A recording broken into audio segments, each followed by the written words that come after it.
good morning! Good morning mga kamanang!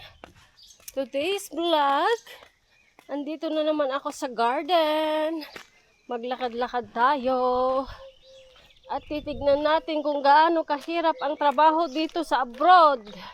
At hindi nagpupulot ng pera ang mga OFW sa abroad. Ayan guys, oh. Diyan si Jasawa Bells. Hello Jasawa.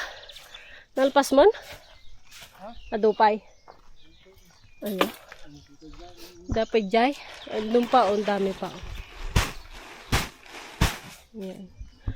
Oh, kahit ganito kahirap, anong oras na? Launa na. Naglilinis pa. Ayan guys. Ganito ang buhay namin dito sa abroad. Yan. Yung mga anak dyan na may nanay at tatay na OFW, sana isipin nyo din ang sakripisyo ng mga magulang nyo. Ayan o, ganyan kahirap. Katirikan ng araw, buti na lang may lilim dito. Ayan. Madami pa siyang gagawin, hindi pa siya tapos. Ayan o. Kaya kasi ang akala nyo, pinupulot namin ang mga pera dito na binibigay namin. Sige lang sa gastos.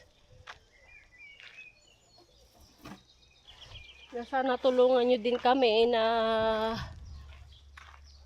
huwag gumastos. Ayan. Yun lang guys, today's vlog, papakita ko lang kung gaano kahirap din ang trabaho natin dito sa abroad. Hindi natin pinupulot ang pera. Yan oh, dami pa sa lawak ng garden na ito. Oh.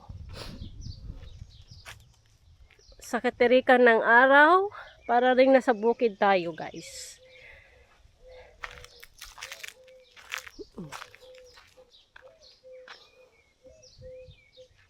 Ayan, mahirap din na mag-sacrifice. Ito ay ginagawa din namin para sa mga sa future ninyo.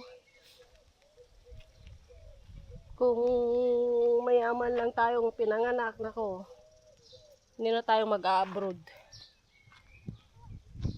Pero hindi naman tayo pinalad. Ayan. So, yun lang guys. Thank you for watching. Bye. God bless everyone. And always remember, God is good all the time. Bye.